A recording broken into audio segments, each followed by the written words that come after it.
Olá a todos, meu nome é Douglas e nessa aula de hoje vamos abordar aqui na disciplina de elemento de máquinas, os requisitos associados ao dimensionamento de eixos e árvores de acordo com a ANSI ASME. Sejam então bem-vindos a essa aula.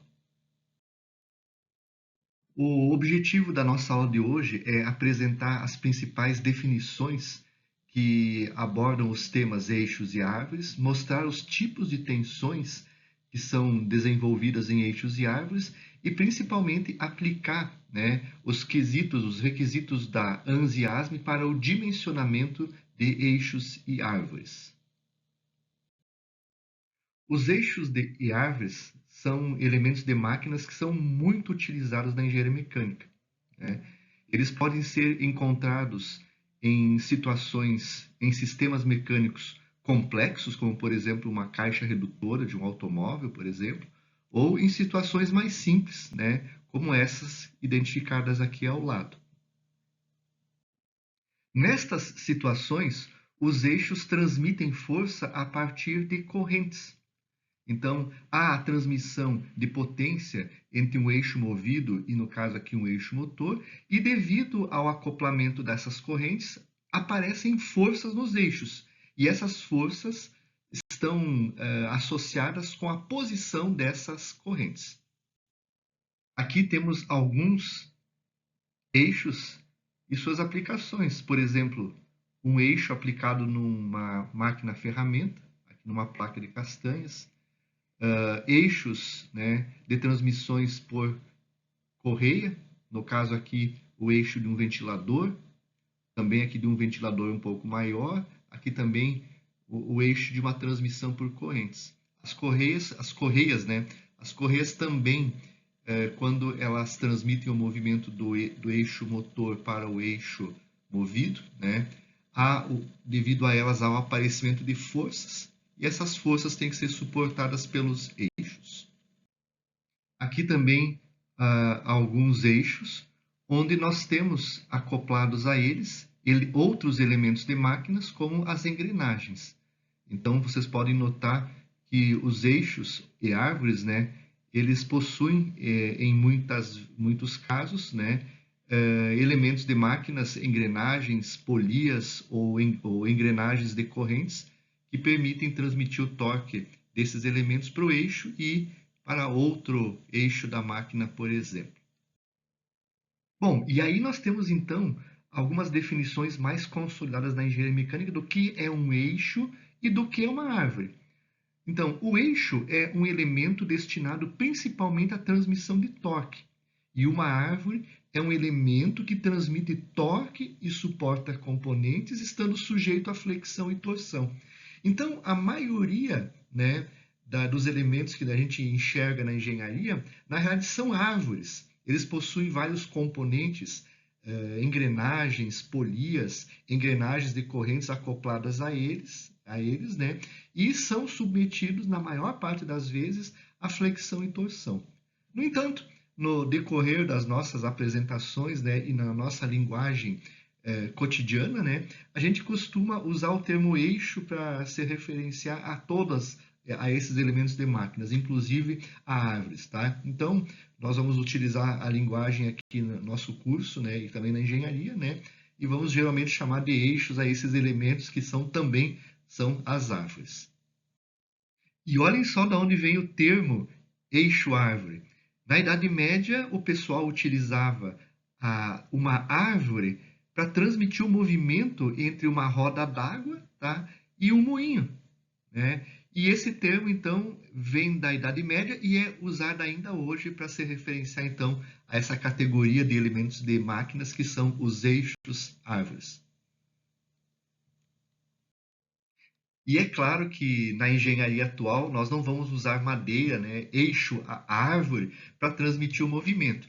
Na engenharia mecânica nós temos diversos materiais que são usados para eixos e árvores, dentre eles os aços comuns ao carbonos, onde geralmente são aplicadas, onde envolvem aplicações de baixa resistência e baixo custo, temos os aços ao níquel, né? Temos os aços níquel-cromo, né? Nesse caso, usado em eixos que serão cementados, né? Temos aí aços ao cromo molibdênio, né? Tem uma alta eixos que precisam de uma alta combinação de resistência e tenacidade, né? Temos os aços níquel cromo molibdênio, né? Aplicações aeronáuticas e de alta resistência, geralmente utilizamos esses materiais, certo? Existem os materiais níquel molibdênio, por exemplo, né? Aço também para cementação, tá? Cementação. E aqui os aços ao cromo, né? Que são usados geralmente em eixos sujeitos a fadiga e desgaste, né? A seleção do material dependerá sempre das condições de serviço, custo, usinabilidade e características especiais, né? Exigidas nos requisitos de projeto da máquina ou do componente. Bom, no caso do projeto de eixos e árvores, a primeira coisa a ser feita é determinar as forças que agem na transmissão, né? Então, nessa figura, como exemplo, a gente tem um motor elétrico. Esse motor elétrico tem uma potência e uma rotação, né? A partir dele vai ser determinado um certo torque, certo? O movimento, essa potência, esse torque é transmitido para a partir dessa engrenagem azul para a engrenagem amarela, e esse torque, então, ele é transmitido através do eixo para a polia, que transmite novamente para outro eixo, tá? Imagine que nós desejamos calcular ou dimensionar, primeiro, determinar as forças nesse eixo ABCD aqui, ó, esse eixo intermediário, tá? Então, o que nós precisamos fazer? Inicialmente, eu preciso saber qual é a rotação do motor. Imaginando, nesse caso, que a rotação seja no sentido horário, né, vão surgir forças na transmissão por engrenagens, tá? Nesse caso, então, entre essa engrenagem azul e amarela, nós precisamos, então, determinar a linha entre centros, né, das duas engrenagens, e uma linha que passa lá pelo dente da engrenagem, né, lá pelo ponto de contato das duas engrenagens, e cruza a linha entre centros dessas duas engrenagens, tá? Então, em função do torque que é transmitido da rotação, surge no ponto de contato das duas engrenagens, surge então a primeira força, que é a força normal, que é transmitida pelas engrenagens. Essa força normal, ela pode ser decomposta na força tangencial, que tangencia o diâmetro primitivo das engrenagens, e na força radial, que na verdade empurra um dente contra o outro, né, na transmissão, tá? Então, são as primeiras forças que surgem devido a essa transmissão por engrenagens, certo? Então, se a rotação aqui é horária, aqui nós vamos ter uma rotação anti-horária. Como consequência, essa polia também vai girar no sentido anti-horário. E vão aparecer, então, nessa polia, né, vão aparecer reações da força que é transmitida nesse sentido, né? Aqui nós vamos ter uma força F1, que vai ser vai ser determinada a partir do torque que passa por ali, né? E aqui vai aparecer uma força F2, né? A força no lado tenso e no lado frouxo da correia, tá? E essas forças que vão ser aplicadas sobre os eixos, tá? Então, se nós considerarmos agora somente o eixo ABCD, esse eixo intermediário, né? O que acontece? Essas duas forças aqui, eu vou levar elas para o centro dos eixos, né? Essa força vai ser uma força na direção Y e essa aqui vai ser uma força na direção X, certo? E a soma dessas duas forças, como elas estão aplicadas no mesmo plano, no plano horizontal, no plano X, né? Aqui, no centro desse eixo aqui, nessa posição, eu vou colocar, então, a força F1 mais F2, né? Aplicada na direção X, né? Do sistema. Tá? E é a partir dessas forças que agem no eixo é que nós vamos dimensioná-lo, né? Nós vamos verificar as tensões que são aplicadas aí. Geralmente, as forças geram tensões de flexão e a transmissão torção, né? E vamos calcular essas tensões para poder dimensionar o eixo. As tensões que teremos em eixos e árvores, basicamente é momento fletor, momento torsor e forças axiais, né? Vão gerar tensões de flexão e tensões de torção, e essas tensões terão componentes médias e alternantes. Tudo vai iniciar a partir desse esquema. Nós vamos pegar, por exemplo, vamos fazer um croquis do nosso eixo, colocar então nele as forças que agem no plano Y, né? Essa aqui, ó, nessa posição aqui da engrenagem, no centro dela, e as forças que agem no plano horizontal, por exemplo, essa força aqui, ó, tá com o xizinho entrando, e essa outra força aqui na polia, F1 mais F2. Tá? Então, nós vamos inicialmente pegar essas forças e calcular somente as forças verticais. Nós vamos fazer o desenho de um esquema de uma viga, né? Vamos representar, por exemplo, aqui somente as forças que agem no sentido vertical, que é somente essa força aqui, né? No caso desse exemplo, tá? E vamos calcular as reações de apoio vertical, né? Que são as reações em Y, no mancal A e no mancal B. Tá?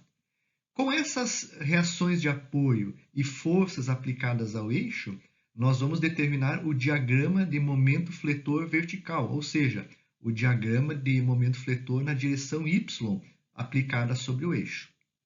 Primeiro caso. Segundo caso, nós vamos pegar as forças no plano X, aqui, ó, as que estão entrando no plano aqui do slide, né, na direção X, as horizontais, né? Vamos colocar essas forças aqui, vejam que ambas têm o mesmo sentido, então aqui eu coloquei simplesmente duas forças para baixo, e vamos calcular aqui, ó, as reações de apoio horizontais, ou seja, na direção X agora, tá? Calculamos as reações de apoio e com as demais forças calculamos o diagrama de momento fletor na direção X, certo? Se nós pegarmos como esses dois diagramas eles são ortogonais, perpendiculares entre si, nós podemos calcular aqui embaixo o diagrama de momento fletor resultante em cada ponto característico aqui, ó. Os pontos característicos principais são esse, onde tem a chaveta, aqui no mancal, nesse outro ponto aqui, ó. Calculamos para esses pontos os resultantes, tá? Também sabemos que há uma transmissão de torque, por exemplo, nesse exemplo, entre esse ponto e esse ponto aqui, ó. Então, nós também elaboramos o diagrama de momento torsor do eixo. O momento torsor, praticamente aqui nesse exemplo, ele entra por aqui, ó, e esse momento torsor sai aproximadamente por aqui, ó, né, na outra polia. Tá? E é a partir desses elementos, né, desse diagrama azul e desse diagrama vermelho, momento fletor resultante e torsor, é que nós vamos dimensionar o eixo. Bom, e aí, a partir então desses dois gráficos aqui, nós podemos usar duas equações, né? Uma delas é a equação da ASME, que é utilizada para o dimensionamento de eixos, e a outra, a equação de Goodman, também usada para o dimensionamento de eixos. Né? Na equação da ASME ou da Goodman, elas são muito similares, a única diferença está associada a esse termo aqui, ó, KFS, fator de concentração de tensões médios, né, que é aplicado aqui ao torque, né, que nessa forma tem e nessa não tem, mas os elementos dessa forma então são os seguintes, ó. O N é o coeficiente de segurança, π é π, Kf é o fator de concentração de tensões à fadiga associado ao momento fletor alternante, o SE é o limite de resistência à fadiga do material, né, ou melhor, já do eixo, né, do eixo, não do material, do eixo, né, ele já leva em consideração aqueles diversos fatores de correção, né, o Tm é o torque médio e o SY a tensão de escoamento. Então, usando essa fórmula ou essa, né, nós calculamos, conseguimos dimensionar o eixo. Por exemplo, se eu quero calcular o eixo nessa posição aqui, ó, vamos imaginar que seja essa aqui a posição que eu quero calcular o eixo, o diâmetro do eixo é essa posição. Então, eu pego essa posição superior e vou até lá embaixo e verifico, ó, nessa posição aqui, ó, né, o momento fletor alternante é esse aqui, ó, tá? Esse é o momento fletor alternante e esse é o torque médio. Então, na fórmula, eu entro com aquele momento alternante e com aquele torque médio. E as características do eixo e material e os fatores de concentração de tensões, no caso aqui a fadiga, para esse escalonamento aqui, ó. Mas, se eu quero calcular o diâmetro do eixo para essa posição aqui, por exemplo, ó, aqui ó, no encosto do rolamento, tá? Aqui, ó, eu vou lá embaixo no diagrama de momento fletor e pego esse momento fletor alternante, no caso aqui do exemplo 7.15, e pego esse torque, no caso aqui 8.14, e levo para esses pontos da fórmula, para esse e para esse.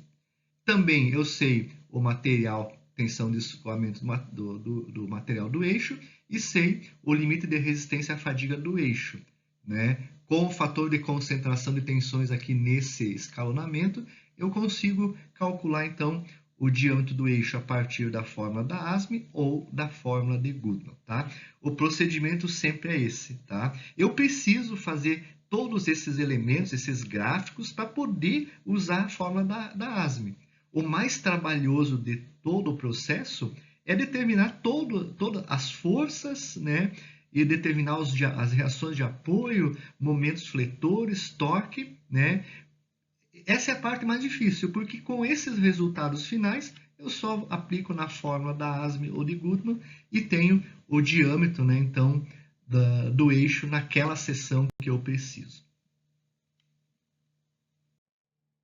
Então, pessoal, aquelas formas anteriores que eu falei da ASME e de Goodman, a dedução dela, a montagem final da fórmula, ela leva, então, em conta essas solicitações aqui, ó, né?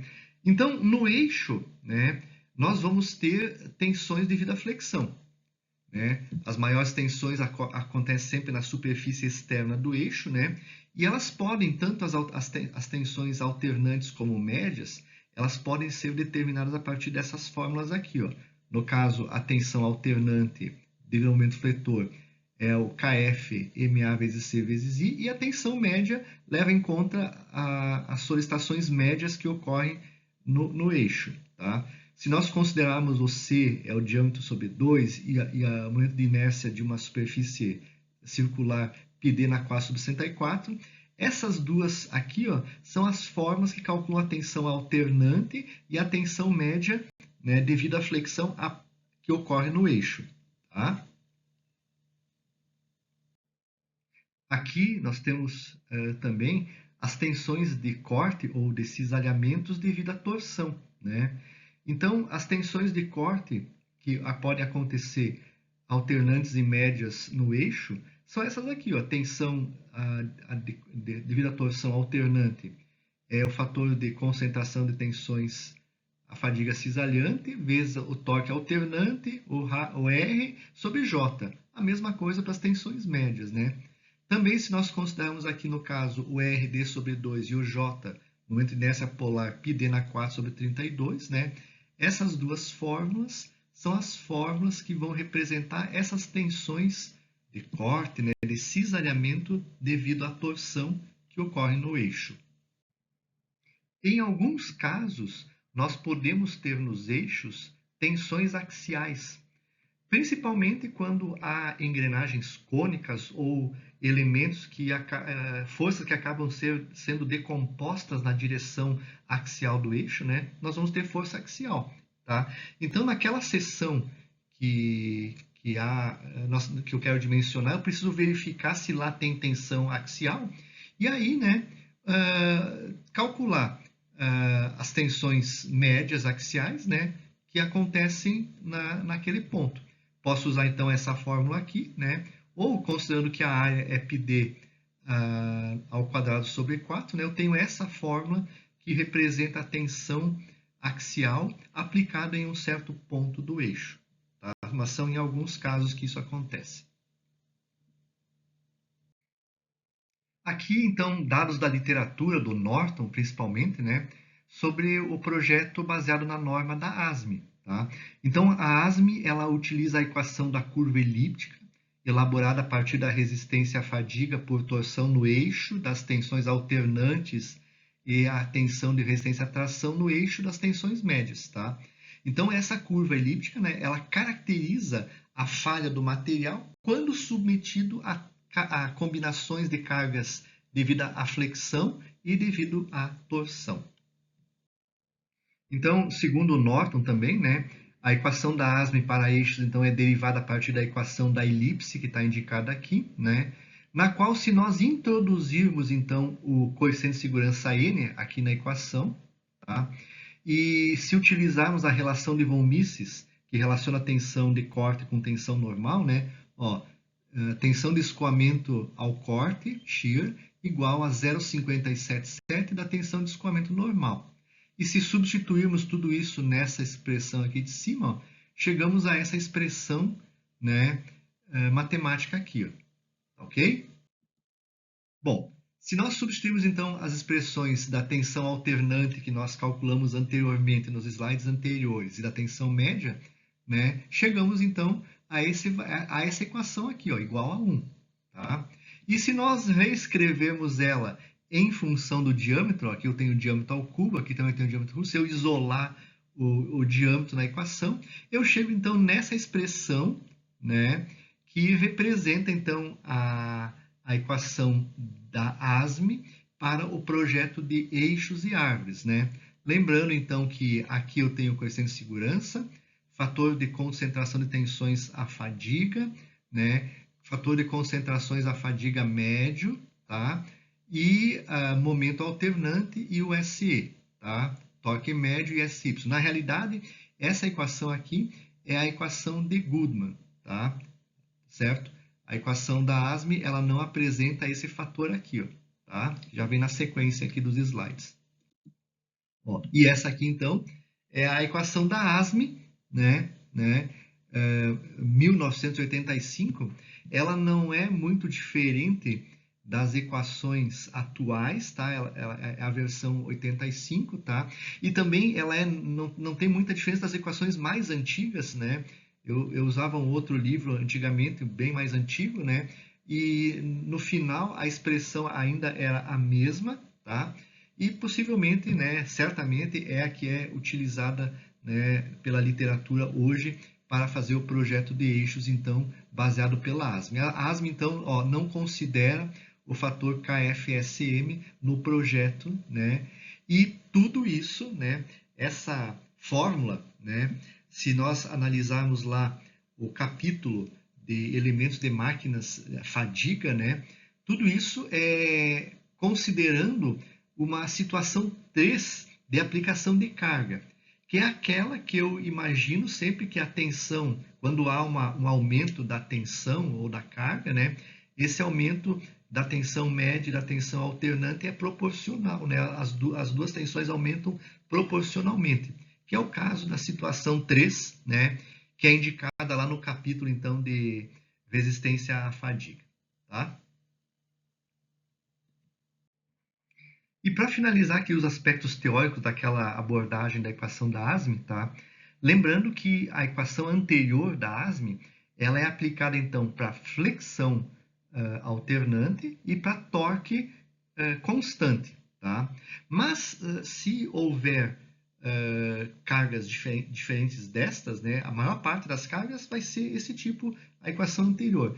Mas se nós tivermos, por exemplo, flexão flutuante e torção flutuante variável, tanto a torção como a flexão são variáveis, tá? Nós temos que fazer algumas alterações, né? E no caso aqui, usar algumas tensões efetivas alternantes e médias de von Mises e incorporar nas fórmulas anteriores para poder resolver o problema. Então, aquela forma anterior não vale quando eu tenho esse caso. Eu tenho que incorporar essas equações aqui na equação para poder resolver os problemas que envolvem, então, flexão flutuante e torção flutuante. Tá? ok? E no caso aqui, ó, incorporando essas alterações aí, né, e aplicando lá na equação de Goodman, né, nós temos essa fórmula aqui, né, que considera agora torque alternante e torque médio, né, além de momento fletor alternante e momento fletor médio. Então, é uma equação mais completa, né, mas, né, acredito que 80 a 90% dos casos são resolvidos com a equação anterior, né, da ASME ou a equação de Goodman anterior. Essa aqui para casos mais específicos, tá bom? Era isso então, né? Obrigado por terem assistido aí a essa aula, né? E boa sorte nos problemas de engenharia aí, tá bom?